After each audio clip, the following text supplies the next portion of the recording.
And we are officially live. Another episode of Shut Up and Invest. And you're going to want to tune into this episode because we have the breakdown of how we were able to do 5 properties in one deal. And I'm going to expose a brand new possible deal that I just got. And I haven't even told my man, Jay Money, what's going on, boss? What's up, Kevin, man? How you doing? Everything's good. So we're gonna break down the lead that I just got. Usually we'll brainstorm this stuff off camera, but we're deciding to do it right on here. He has no idea what I'm gonna hit him with. No And idea.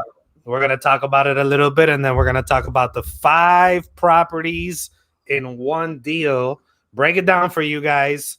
So today is a deal breakdown episode, and then we got people already joining us live.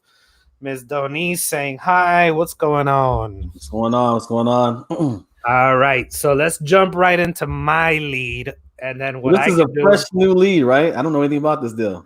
fresh new lead. So what we'll do is we'll update it over the next couple weeks to see if it actually turns into a good deal or not. I'll tell you some of the things I've done up until this point. But this came from one of my contacts that I know from back in the day. And her mother passed away years ago. Mm-hmm. So we're talking, if I remember correctly, anywhere between 6 to 8 years ago. Okay. So they have done absolutely nothing as far as probate. There was no will that her mom didn't leave any kind of directions to leave a property or anything like that. They were not in the position to kind of deal with that after grieving. I think the property might have been in some financial issues prior to her mom passing when she was sick anyway. Mm-hmm. So they just kind of say, you know what? There's money owed on that property. It's a headache. It doesn't, the property needed major work according to her at that time. So she was like, there really is no value there for me to start paying attorneys and figuring that out, plus of the financial burden after paying for the funeral and everything. Mm-hmm. So it's been between 6 and 8 years, and they haven't done anything pretty much. Wow. So it's been sitting vacant. They just been kind of waiting to see what happens. She says a handful of years ago, so anywhere between 4 to 5 years ago, squatters moved into the property. So for those of you who don't know what squatters is, Jay, you want to break down what the lovely issues of squatters is? Squatters is when somebody else claims your property as their own and they begin to live in it. Yeah, to do whatever else they want to do in it. Basically that's their house right now. So yeah, they essentially break into the house. Yep. They come literally and go. break in. They come and go. Call the water company, call the light bill company. They usually have a fake lease if they're professional squatters. Yeah, those are they forge the information. They look up public records. They say, hey, I'm renting this property. And they literally start living in that property. So for the last couple of years. Yeah, professional squatters. Did they have a lease? Did they put a lease? You know what? She's not even bothered wanting to deal with that because in her mind, she's like, this property is a lost cause. And let me ask, was there a mortgage on the property? Yeah, there's a mortgage on the property that still hasn't been foreclosed on. That's one of the things I want to point out. People think that sometimes foreclosures are instant. This has been almost 8 years and nothing has been done. It's been changing hands. Different servicing companies and different people have been picking it up over the years. And they still have not foreclosed on this property. Wow. We talked about that. We still see that to this day. People think the process is so quickly rapid fire now, but we still see, you said what, 8 years ago? So that's like 2012. I mean, this property probably was foreclosed on in the heart of, a housing crash where we still don't see anything happening with it, Right. And I'm gathering the data, so I'll be able to clarify more of this story next week. But there may have been foreclosure proceedings prior to her passing. And I think once she passed, they might have stopped. Then it switched hands and other institutions took it over. So bringing it up to now, she actually got a cold call from another investment company that was inquiring about this property. Okay. So she called me right away. I didn't even know about this situation. I remember her mom passing, and I remember her asking me questions about potentially doing something with the mom, but since she never put it under her name, she never brought it back up, and I hadn't spoken to her in over a year, so it just kind of fizzled out. I don't even know what was going on. So she calls me right away, recently, right now, and she basically says, "Hey, I have this guy. He's saying that he'll pay for my probate. He'll take care of everything, and even give me some walking away money. Gives me the background story, everything I just shared. I haven't even thought about this property. I don't even know if this is legit. So I figured I'd call you because I know you and I trust you to know if this guy's legit, if you know him, or if there's anything to be done here." I said, "Well, I mean, let me take a look into this myself. Yeah. And if there is something to do here, then I'll do it, and we'll work something out between us. And at least you know me, and we can partner on this." Yeah. So number one, the power of relationship all over again, right? And making sure people know what you do. What you do, yeah, definitely. I also realized something that I need to do a better job of, which is with following up no matter what the situation is on that. Like, hey, your mom's passing, you're not sure what to do with the property. Give us some time for grieving, obviously. But I should have been following up 6 months to a year later, the max, to say, "Hey, remember that, question? Whoa, there goes my webcam." So let me ask you a question. So when the mom passed initially, did you guys talk at all about the house? Like what her plan was with the house, or is this something that never even was talked about? No, she probably brought it up to me maybe about a year or two ago. For the first time? Yeah. Okay. So long story short, so now I called one of my probate attorneys, and I basically ran the scenario by him. So here's the tough part. So here are the challenges, right? This is what you guys, when you tune in next week, we'll have more updates for you. The lending company, does not want to give us any information until the probate is done. So wow. payoff. Yeah, pay off anything. No, they're like, "Hey, listen, until the probate is done, there's nothing we can do right now." So we got that issue. Issue number 2 is I got squatters. The squatters are still there? So I don't know what the condition of the property is. So here's another problem, right? And what we've talked about 1,000 times in this show, we got to problem solve to make deals happen. Oh, yeah. Yep, definitely. Most people will say, okay, whatever. Let me walk away from this. This sounds too complicated. And I'm not saying that I'll walk away. I'm not going to walk away from it. I'm just doing my research and making sure that I know fully what the deal is. So what I'm thinking, I'd have to pay for the probate myself, which I spoke to I got a couple options. If I don't want to partner with one of my attorney contacts and bring them in on the deal, because their area of expertise is that portion of it, right? If I want to pay for one of my probate attorneys to just do their thing, initially, this is the first couple quotes I've gotten, just to kind of position myself to be appointed, authorized to inquire, so that they know the process has started and I'm the representative or whatnot. Or I can even put the daughter as a representative since I'm working hand in hand with her. That's going to run about $1,500 in attorney fees and $500 in court, legal processing paperwork or whatever. Stuff like that, yeah. So $2,000 without knowing anything. Right? The second part of it, if it does turn into a deal, like let's say they give us the payoff amount and we can, to finish the process out, will probably be like another $3,000. So the total probate ballpark is between $4,000 to $5,000.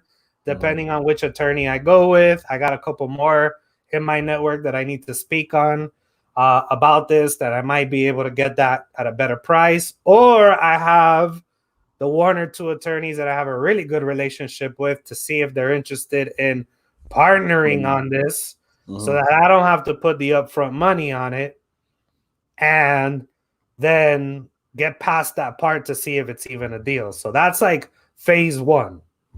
Let me ask you, the bank not releasing information until the probate's done, that's not normal, right? Is that normal? Yeah, it's lender by lender, right? Okay. There's sometimes banks that will definitely tell you the information. Some of them have automated systems. We tried through the automated system, but this one was already flagged, and it said, no, you got to talk to a representative.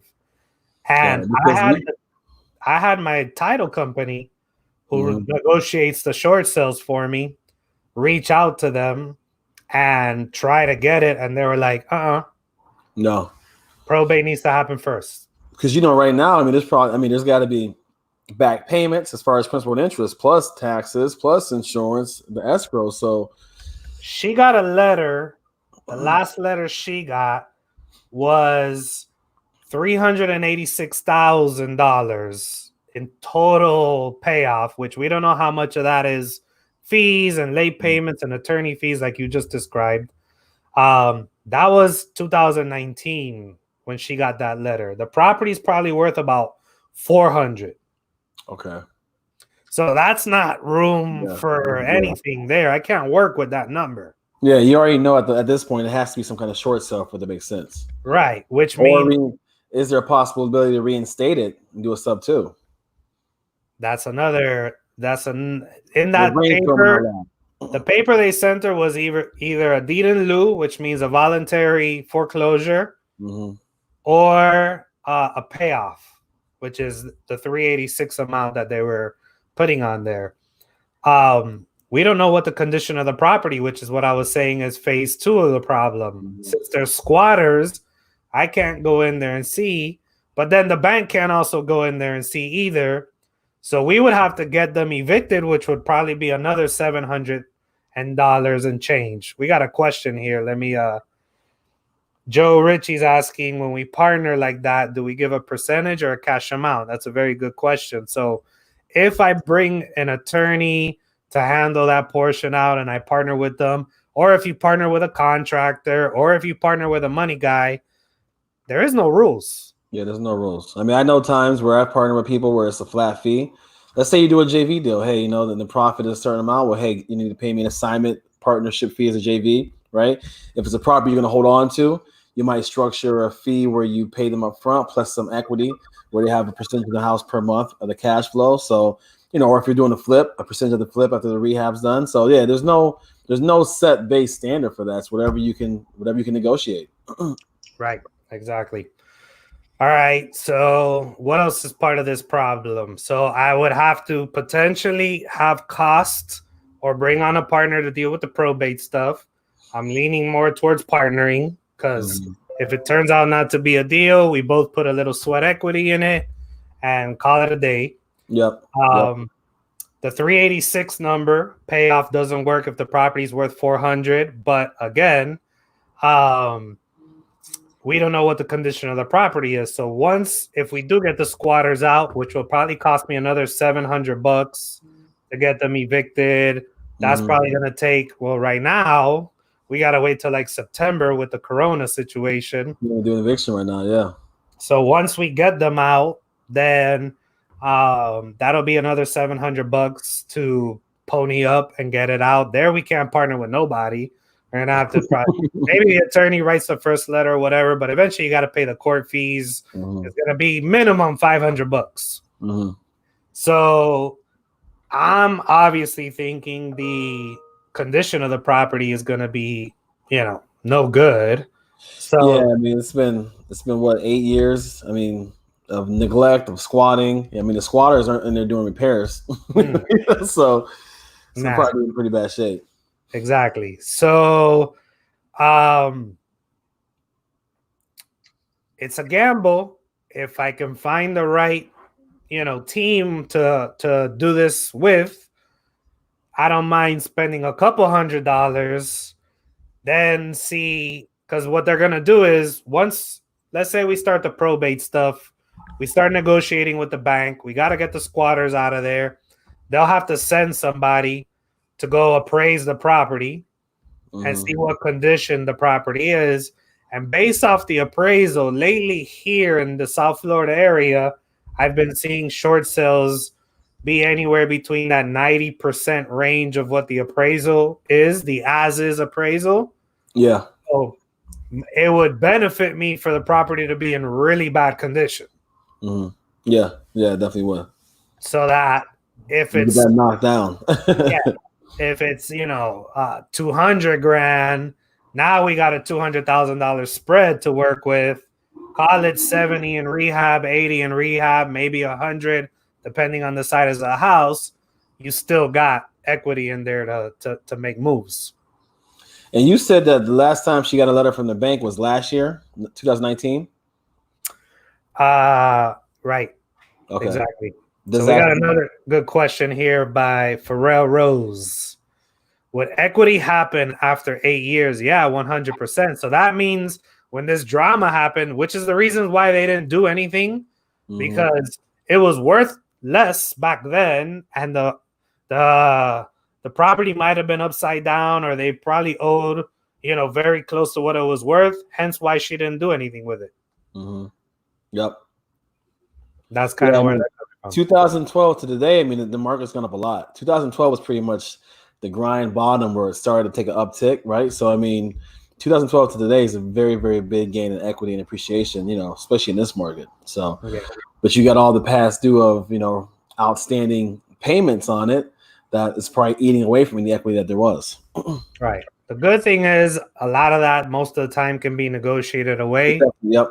Definitely. So it really, really depends how bad that property, that condition is, which in this case, I actually want it to be pretty bad. In a horrible condition. We want that thing to be horrible.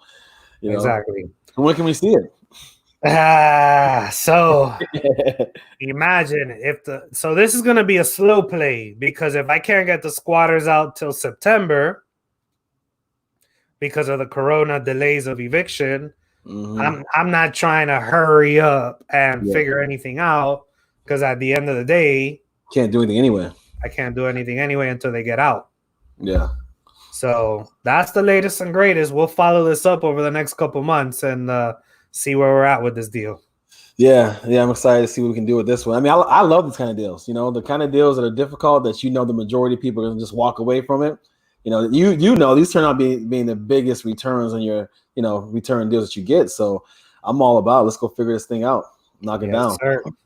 Speaking of nice deals, let's break down the Fiverr. Yeah, so we just closed the deal from my PA market, where we literally got 5 homes from one seller that were all owned by one bank. Well, actually, I found out there was 2 banks involved. Another bank had 1 property, and then the one bank had 4. So, we were able to pick these houses up. This is one thing I'm saying. The banks are in a lot more trouble than people think, right? Especially the smaller banks. The large banks are good, but you know how it is. There's the large banks and there's the small banks that are struggling just to make it, right? So, this small bank, this seller was out-of-state seller, and he had a loan pretty much. He was tax default, so it was a tax default list. And I got a PowerPoint I'll bring up to kind of go over all this stuff in a second. But basically, he needed to get out the properties. They were all owned by the bank, and we were able to negotiate, a price with him, and then take that price to the bank for basically to do a short sale on the deal. So we were able to short sell this deal. And what I'll do is I'm gonna go over to 3 properties. So there was 5 properties. 2 of them we wholesaled off. The other 3 we actually bought with private money, and then we sold them on seller financing, right? And now we're holding the note. So we literally took properties from the bank to become our own bank because the bank didn't know what to do with them. They basically gave them to us for a fire sale price, and now we went out and redid loans on them, in the community. So we're becoming a bank on this. So I'll just share this PowerPoint real quick, Kevin, so we can kind of go over the details on it. So how'd you get this lead in the first place? A text lead. This came from a text campaign. It was a tax default text campaign. So that's guys, one of our main. If you want to know how we text, it's in our free training that is now officially launching next week. Go to shutupandinvest.com. click on the tips, tricks, and tools, sign up for it, and you will be receiving an email next week that will give you all the details. We have a free training that shows exactly what the text messages and the systems use to be able to pick up a deal just like this. Definitely. Can you see that now on the screen, Kevin? Yes, sir. Got it. Yeah. So this was a text lead, right? So through Batch, one of our tax default lists that Batch gives us. So the tax default, meaning they haven't paid their taxes.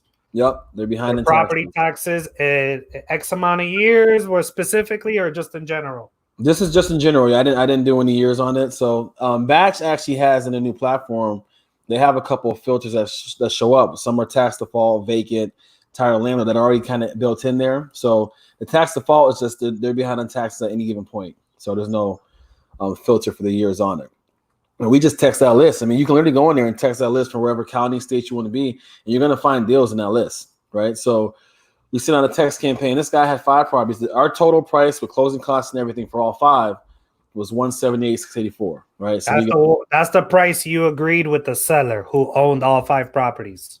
So we agreed with the seller for it was like $160, and then that's the cost with assignment fees and closing costs involved. That's the cost right there. So that's the total price for all 5. We're going to break down 3 of them, all right? Because 2 of them we wholesale, so we're going to break down 3 of them. So the 3 of them, which 2 of them were 4 units, right? One was a 4 unit with the barbershop in it. The barbershop was active. It was being rented out right now.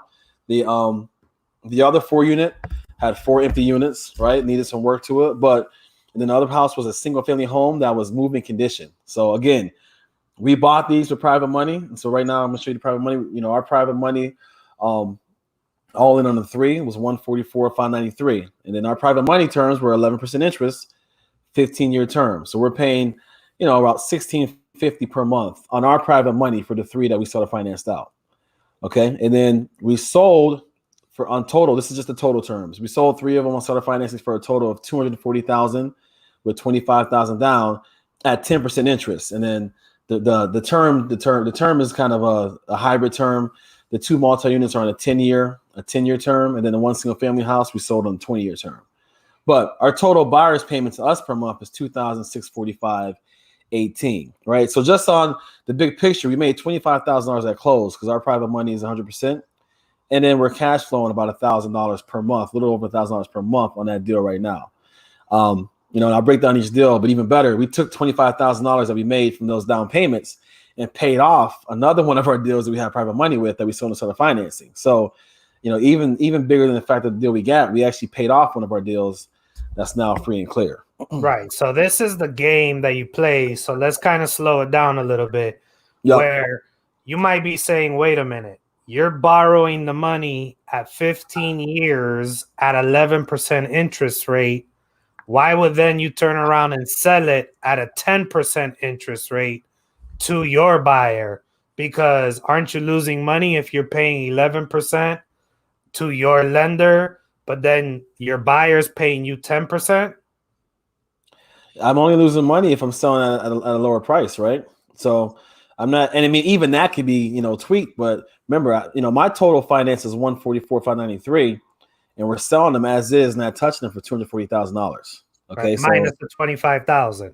Minus the $25,000 down, correct? Yep. Right. So the total number, essentially, in this case, is $215 at 10% interest. So 2 of them were at 10 years, so they got to pay it in a smaller amount of time. Yep. You have 15 years to pay your loan back. These people got to pay you in 10 years, and the other one is at 20 years. So you're cash flowing $1,000, and then the important part that you put there is you took the $25,000 profit right up the beginning, and you went and created more cash flow by paying off another deal in the portfolio that had a payoff that matched that, so you could pay that off, and now that deal is 100% cash flow. Exactly. That deal is cash flowing about $600 a month, free and clear now. Right. Yep. And that's a deal that we bought in February that we were able to. And again, we're not wholesaling anything. These are deals that we're buying. We're showing you how we're using private money. We had Dave Day a few episodes come on, show us, talk to us about raising private money. We're showing you how we're using private money to go take deals down, then be the bank and sell them on seller financing and still get an assignment fee, the $25,000 down payment, right? Still get cash flow and then use that money to create more cash flow from your previous deals. Yeah. And that's all with the power of private money. We got a couple of questions.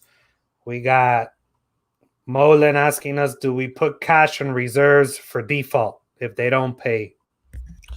Yeah, I mean, we definitely like to have a reserve. We have an account that's set aside as just a reserve account because if they don't pay, we want to be able to take care of that. So yes, don't go out there, get a bunch of private money and have nothing there for a rainy day. You definitely want to have that. And from a conservative standpoint, if you want nothing to worry about, you've heard us talk about it 1,000 times, but I like 6 months per property because if you got 6 months per property, that'll usually fix an AC, a furnace, a missed payment. If you got to paint it, anything kind of like that, that's what I kind of like to put away for each property. That gives me peace of mind. And remember, talking about rental too, because these aren't rentals. So these are seller finance notes. So there's going to be some less expenses. But if you have to foreclose on them, right, you foreclose on them, you might have to do some of those repairs to sell it again. Correct. It's the same mindset. If you're the bank, just like Jay said, you don't have to do any of those repairs unless you foreclose. Yep.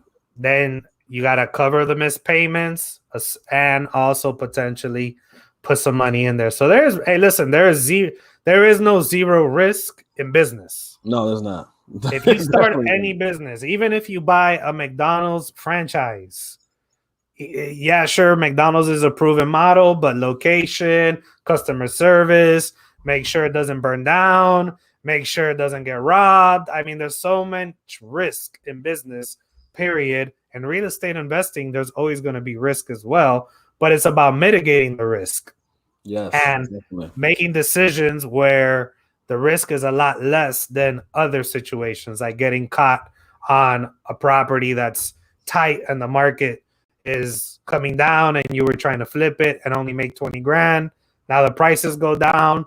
That's a lot riskier than being the bank on that deal and keeping definitely, because when we'll break down each deal individually, you'll see how the price that we bought it in is really, really covering our risk a lot, right? Because worst case scenario, we got these properties for such a great deal. We're getting 4 units for 58 grand. So like if we have to fix up and rent out ourselves, we'll be fine, right? If we have to fire sell it, we'll be fine. If I need to sell the note on these, we can talk about selling the note. I can sell the note on these today because of the spread in the note and our end buyer too. So it's all about covering your risk so it's the least riskiest investment possible. Yeah. We got another question by Marquise Boyd. Are you guys open to doing a session on short sales? We actually have an episode on our YouTube channel and also on the podcast with the short sale queen, where we go heavy into short sales. That was last year. That was like our second episode ever, wasn't it? She was our first guest. Yeah.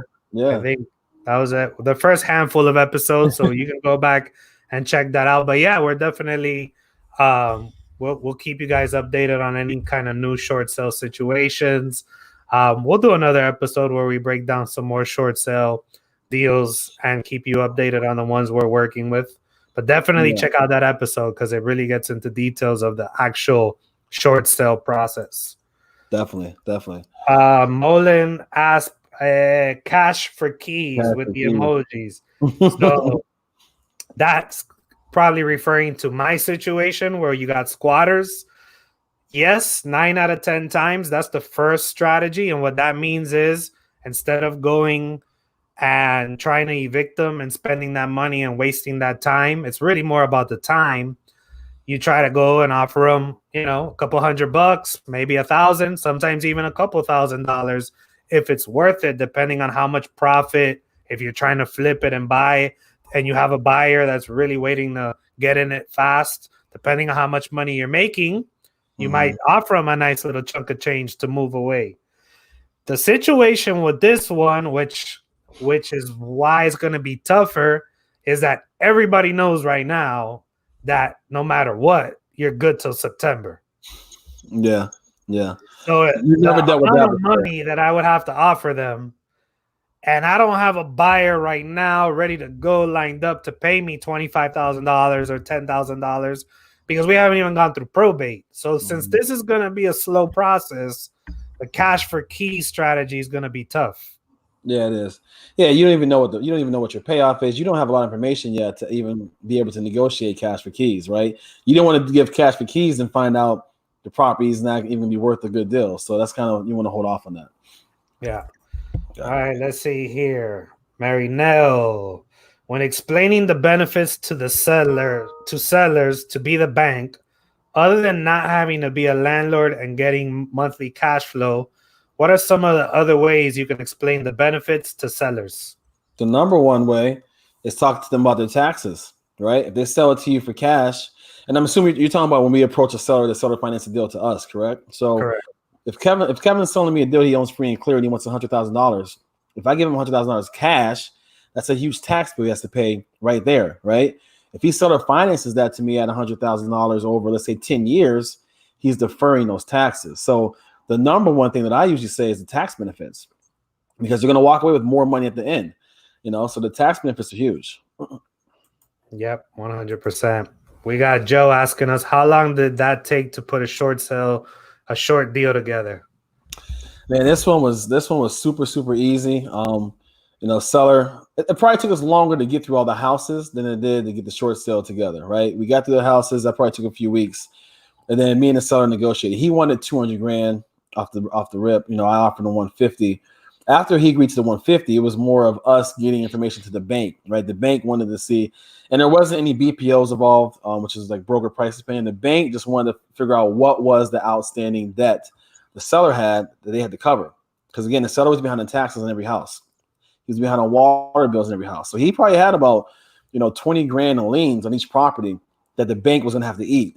So that was a long process, was getting stuff from the city, because of course the cities are all backed up now too in a lot of places because of coronavirus. But probably took us 30 days to get the deal closed. As soon as the bank was ready to go, we closed the next week.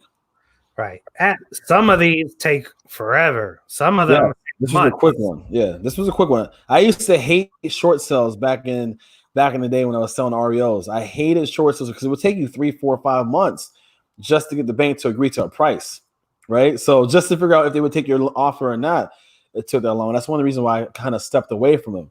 They've kind of rapid fire the process depending on the bank you use. A lot of banks, it's a pretty fast process now, but there are banks still to this day that will take a long time. This was a smaller bank. So I think a smaller bank, I kind of got to the person that we needed to get to right away. And honestly, my title company did all that for us. Our title company, I never talked to the bank once. My title company communicated with the bank the whole process. Yeah. And it really does depend on the bank that you're working with, how much crap they have on their desk, essentially, and how fast they can get to your file. Yep, definitely. That's pretty much it. Out of the 5, how many of them had to be short sold? All 5. They did it. We have 5 separate closings, but each one of them was under what he owed. And it was all with the same bank? One property was with a different bank. No, they were all with the same bank. One property was owned by a different entity, but they were all with the same bank. Yeah. That makes it a lot easier. Yeah. This is all from one bank. If this was multiple banks, it would have been a little bit more difficult, but this was all from one bank.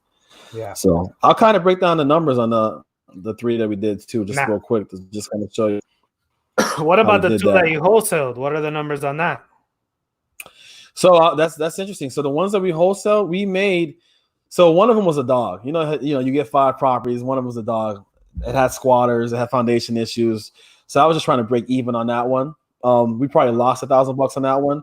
So we got a wholesale fee on one of them for $8 grand, and then we lost money about $3-4 grand on the other one. We actually lost $4 grand on the other one because our total wholesale fee between those 2 was like $3,900, right? That we made. But that was just the cherry on the top, right? The whole same buyer bought both of them. No, 2 different buyers bought the 2 that we wholesaled. Yep. So in total of the 5, we had 4 buyers. And the buyer that was not the property that was not a good one had to go part of the deal. You couldn't leave that one out. Had to take it. Yep. That happens. Sometimes you gotta take the not so good looking situation to be able to take the rest of them. Yeah, that had to happen. So, but we sold it. We were happy we got rid of it. That was my main word was getting rid of it. Yeah, I don't want to hold that property at all. That property was a dog. So you see right here, 2 of the 3 properties were 4 units, right? And we sold both of them with the same exact term. So we were asking $90,000 with $10,000 down, 10% interest, 10-year term, and the P&I was $1,057.21, right? So again, we got both 2 units for about $58,000 a piece and change, and then we sold them for $90,000 as is with $10,000 down. Our P&I is $662.13, but our end buyer's P&I is $1,057. So, we made $10,000 per 4 unit that closed, plus we're cash flowing $395 a month, and now it's zero money. Again, these are as is. So these are as is deals where there's no money out of our pocket. And we sold a 4 unit that had a barbershop in it and a 4 unit that was sitting vacant, local investor, so now those 2 properties are going to be fixed up, by somebody locally, where the banks wouldn't loan these properties. I mean, the banks actually gave them away to us. That's how much they didn't want to loan on them. We were able to go in there and step up and do these deals for somebody. Yeah. And this is the beautiful part where people in the way we set up these creative financing deals, they have a tough time understanding that you can get cash flow and you can get paid up front. So it's like what everybody loves about wholesale, which is the upfront money, and what everybody loves about rental portfolios and being a landlord is cash flow. Nobody really likes dealing with the landlord headaches. They just like the cash flow. Exactly. This is the beautiful way to do both. Yep. Best of both worlds, man. We always say that's the best of both worlds, The third property, man, this property was a move-in condition, single family house. Literally moved in condition. We actually sold it on Starter Financing to a lady who's bought another house from us before. She bought it, and she's gonna have her daughter live in it, right? So, that's what's so amazing by this. This lady was able to buy this house from us and Starter Financing with $5,000 down. The price was $60,000, and then now she's gonna move her daughter in there. Her daughter's gonna actually rent it, or lease it from her. So on this one, you can see this is the one that had a 20-year term because we sold this for 10% interest, 20-year term. And their payment to us is $530.76 a month, right? The taxes and insurance is about another $150, $160, but still that house will rent for about $800 because we always talk about make sure that all-in PITI payment is lower than rent, and you're not gonna have any kind of issue finding buyers for this, right? So on this one, we made $5,000 at close, and we're gonna cash flow $219.45 a month off of one house, and we had a 20-year term on this one too with our end buyer. So all in for them is going to be probably like $680 a month. Correct. Yep. She can, since it's her daughter, whether her daughter, rents it for the same amount or for $800, and she makes a little money on it. And the point you're making is, if it ever goes wrong, she can easily get another renter in there without a problem. So you not getting paid is not a difficult situation. And worst case scenario, if you have to take back the property, finding another buyer and doing this all over again is the quick solution. And hopefully the property is not in a banged up where you got to take some time to rehab it. But even if you got to put new paint and clean it back up, you'll get it back out on the market and do another deal just like that. Definitely. And it's the price we're buying it at. We're buying it at a price that's, 50-55% market right now, where that if we have to do it all over again, we're still in a good spot. Right. Now, some people might say, can I do this in California? Can I do this in New York? Can I do this in Miami? Can I do this in Chicago? Or is this more of a smaller market strategy? No, you can do whatever you want. The numbers are different, of course, right? But we all know, our buddy Pace is doing this in Arizona, and their numbers aren't California numbers, but they're definitely, their average prices are probably about $250,000, $300,000, right? We know people in Miami doing it, South Florida doing it all the time, right? The numbers are different, but the deals are still there. There might be less deals that make sense there. You might structure a different way.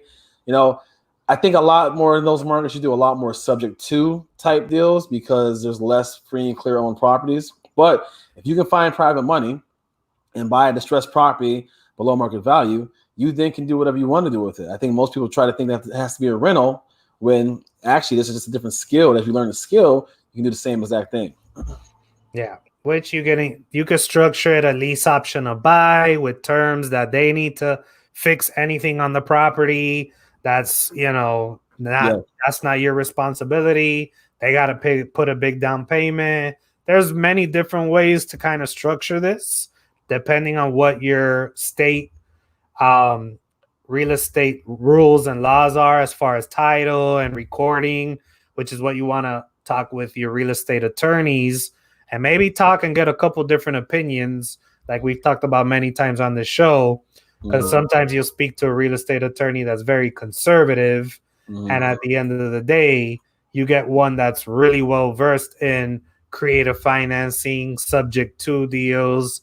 And if not, reach out to us. We got a couple nationwide contacts that can do title work all over the United States that are familiar with creative financing. No, that's a great point, because all attorneys aren't the same. Attorneys specialize in, just like we say how realtors or anybody else specializes. So, find the right attorney that does some creative deals. I always say, find the investors in your market who are doing deals, creative deals, and just ask them who their attorney is. They won't mind sharing it with you, and ask them who their attorney is, ask them who their title company is, because if it's being done for them, that somebody else can do it for you. Yeah. Hey, Pharrell Rose is asking if this video is going to be on Shut Up and Invest in the YouTube site. The answer is yes. What we have noticed is we do lives every Wednesday at 1:00 unless we're traveling. And it takes about 24 hours for YouTube to process the live, and then it'll appear. So by tomorrow, you guys should see this episode on YouTube, and then we rip the audio. We have our audio engineers do their thing on it, and then we release it on the rest of the podcast channels. So that usually takes about a week or two before you guys see it, the rest of the podcast channels. But take this video, do us a favor, share it on YouTube, comment on YouTube, like it on YouTube, show us some love, and that way we could keep the lights on and producing the show for you guys. Anything else, Jay, before we let everybody go? I think Farrell was just asking about South Carolina. You can definitely do this in South Carolina. I mean, South Carolina, North Carolina, all those markets have good, cash flow deals still. So you can definitely, I know people in South Carolina right now who are doing a lot of seller financing deals. You can do it everywhere. It's just about knowing the knowledge. That's it. And if you guys have deals that you're not sure if it can be done, and you want our team to take a look at it, and we are definitely looking at deals all over the nation. So we can definitely help you out on that. Go to shutupandinvest.com, sign up for the free training that's being released in the next week. You're also going to get information on how to submit the information on deals you want our team to take a look at. And either myself or Jay will definitely walk you through the deal. Or sometimes you might get the best of both worlds. On a lucky day. On a lucky day. Yeah, that just in slow motion too. I mean, again, make sure you're following the group. That free trainings, we're about to wrap it up. We're about to be coming out here very, very soon. I'd like to say within next week probably, but me and Kevin got a few more things to do as far as the site. And then we also have a mentorship that we're going to be rolling out here too that focuses on this kind of stuff, right? We're going to focus on seller financing, creative, be your own bank deals. Because everybody else talks about this is what we do, so we're going to be focusing on that. Yeah. All right, guys. Here's another episode of Shut Up and Invest in the can. Tune in next week, Wednesday at 1:00. Go to shutupandinvest.com, and we'll see you soon. All right. Shut up and invest.